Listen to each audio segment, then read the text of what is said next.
दर हक़ीक़त को हिकिड़ो ई माण्हू जेकॾहिं मदरसे में पढ़ंदो आहे त उहो मदरसे वारनि ऐं असातिज़ा ऐं जेके बि मुंतज़िमीन उन्हनि जे लाइ अलाह वटि त सदके जारीअ बणिजे थो ऐं उन्हनि जे ख़िदमात ऐं उन्हनि जे जेके बि कावशूं उन्हनि जो हिकिड़ो सिलो आहे।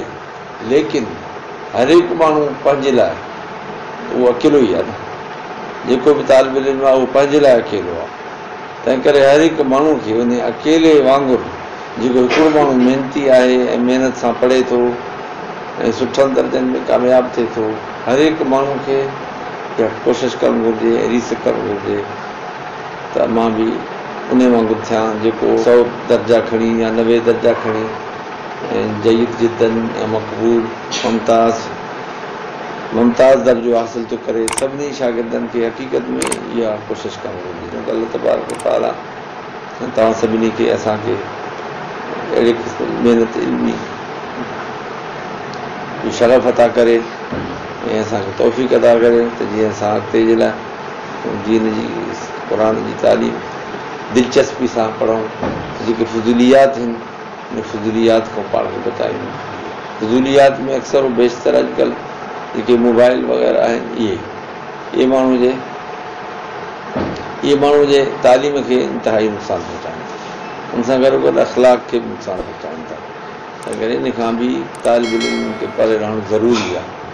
जीअं हालांकि अॻे त बुज़ुर्ग मशाइख़ चवंदा इहा कल मुकासिर, माना पाण खे बचाए अहिड़े माण्हू खां जेको मुकासिर हुजे, माना घणो ॻाल्हायो हुजे, जेको घणो ॻाल्हायो उन खां पाण खे बचाए। माना अहिड़े माण्हू सां वेही ई न जेको कचहरियूं वेही करे ॻाल्हाए वेही।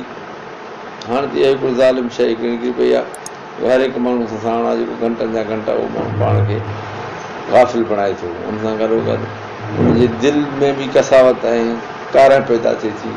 जीअं त हदीस शरीफ़ में अचे थो, हुज़ूर सल्लल्लाहु अलैहि वसल्लम फरमाइनि था जेको माण्हू कंहिं बि हिकिड़ी मजलिस में वेहे थो ऐं उन मजलिस में अलाह जो ज़िक्र न आहे ऐं अहिड़ी क़िस्म जूं फज़ूलियात अजायूं सजायूं, भली उहे नाजाइज़ न बि हुजनि, जाइज़ ई ॻाल्हियूं हुजनि, पर अहिड़ी क़िस्म जी हिकिड़ी मजलिस जे करे माण्हू जे दिलि में हिकिड़ो कारो दाग़ पैदा थींदो आहे। ॿी मजलिस वेहंदो वरी ॿियो कारो दाग़ हुनखे पैदा थींदो। अहिड़ी तरह हुनजे दाग़नि जी कसरत थींदी वेंदी तव्हांजो जॾहिं उहा ख़ुदा न ख़ास्ता सॼी दिलि हुनजी टुबका थी वेंदी, पोइ हुनखे नसीहत बि असरु न कंदो। हुनखे नसीहत कबी तॾहिं बि नसीहत उहो न वठंदो बसि, ऐं सम्झंदो बि न त मां को ग़लति कमु थो कयां। तंहिं करे अहिड़ी क़िस्म जी कैफ़ियत खां अॻु में ई माण्हू अलाह तबारक व तआला जी दर ते रुजू करे ऐं इस्तग़फ़ार करे ऐं अहिड़े क़िस्म जे तालिब इल्म ख़ुशूसन उमूमन सभु माण्हू ख़ुशूसन तालिब इल्म अहिड़ी क़िस्म जे हरकतुनि खां पाण खे बचाए, फज़ूलियात खां, ऐं पंहिंजे दीन खे क़ुर खे पंहिंजो मक़सदु बणाए। छो त माण्हू दीन इस्लाम पढ़े थो सिर्फ़ु अलाह जे रज़ा जे लाइ, ॿियो को मक़सदु कोन्हे। ॿियो मक़सदु माण्हू दिलि में रखे बि न, ॿिए रखण सां फ़ाइदो कोन्ह थींदो। अलाह जी रज़ा अगरि मक़सूदु हूंदी त फ़ाइदो ई फ़ाइदो आहे। इहा अचे थो हिकिड़ो माण्हू आहे जेको क़ुर शरीफ़ पढ़े थो, उहो भले शाक उहो हुनजे मथां शाक आहे, तकलीफ़ सां पढ़े थो, महिनत घणी करणी थी पएसि। हुज़ूर सल्लल्लाहु अलैहि वसल्लम फरमाइनि था उनखे ॿ अजर मिलंदा, माना हिकिड़ो अजर पढ़ण जो बि मिलंदुसि, मशक़त ऐं महिनत जो बि मिलंदुसि। पर महिनत जेकॾहिं करे त हिकिड़ो माण्हू कंदो ई न महिनत त हुनखे अजुर कान मिलंदो। ज़रूरु अजर जे हासिल करण जे लाइ महिनत ऐं मशक़त करणी पवंदी, उखरवी लिहाज़ सां ऐं दुनियावी लिहाज़ सां बि सुरख़ुरू आहे। उस्ताद बि ख़ुशि थींदा, हुनजा वालिदैन ख़ुशि थींदा, हुनजा दोस्त अहबाब ख़ुशि थींदा, मदरसे जी इंतिज़ामिया ख़ुशि थींदी, फलाणे तालिब अल्हम्दुलिल्लाह उहो पढ़े थो, महिनत करे थो। तंहिं करे ज़रूरी आहे त माण्हू पंहिंजे इज़त जे लाइ ऐं पंहिंजी ख़ुशी जे लाइ माण्हू अलाह जे रज़ा जे लाइ पढ़े। जीअं अचे थो त इल्मु जेकॾहिं माण्हू हासिल थो करे त इन सां इज़त बि मिले थी।